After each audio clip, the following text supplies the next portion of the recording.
কোরআন হাদিসে ভরপুর আলোচনা আছে। বলতে গেলে রাত ভোর হয়ে যাবে।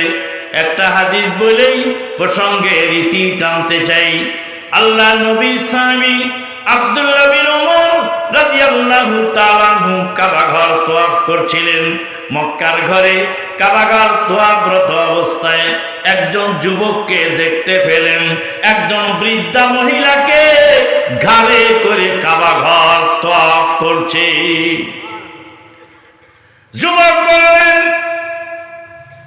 আব্দুল্লাহ বিন ওমর শোনো, আমার ঘাড়ের উপরে যেই মহিলা সওয়ার হয়েছেন তিনি হলেন আমার জনম দুঃখিনী মা।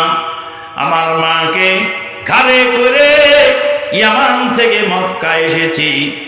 আনা লাহা বাঈরুহাল মুযাল্লাল, আমি আনুগত্যশীল বাহন হলাম আমার মায়ের। আমার মায়ের সমস্ত বাহন চলে গেছে ফেলে দিয়ে, আমি আমার মাকে ফেলে দিয়ে চলে যাই নাই।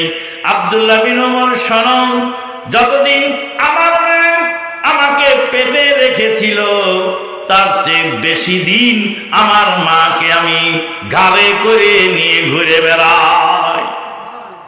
আব্দুল্লাহ বিন ওমর, আমি কি আমার মায়ের হক আদায় করতে পেরেছি কি নাই?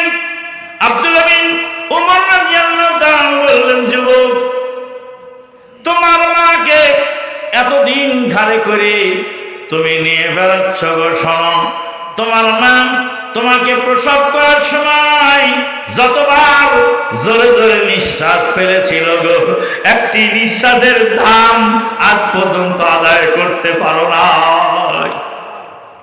আল্লাহু আকবার, সুবহানাল্লাহি ওয়া বিহামদিহি সুবহানাল্লাহিল আযীম।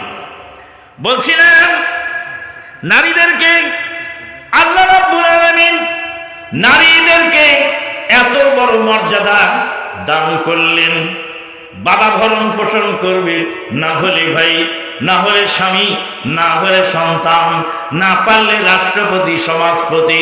এখনো আমাদের দেশে মেয়েরা কেন কাঠ কেটে ভাত খায়, মাটি কেটে ভাত খায়? কেন তারা কেন ব্রিক ফিল্ডে ইট টেনে ভাত খায়?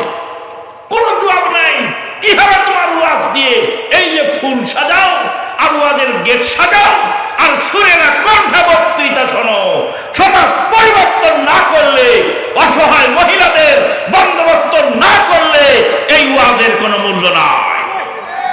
যুব সমাজকে বলবো, ওয়াজের পাশাপাশি তোমরা অসহায় মেয়েদেরকেও ভরণ পোষণের ব্যবস্থা করো। বন্ধুগণ, বক্তৃতা শর্টকাট করতে হবে, সময় খুবই কম।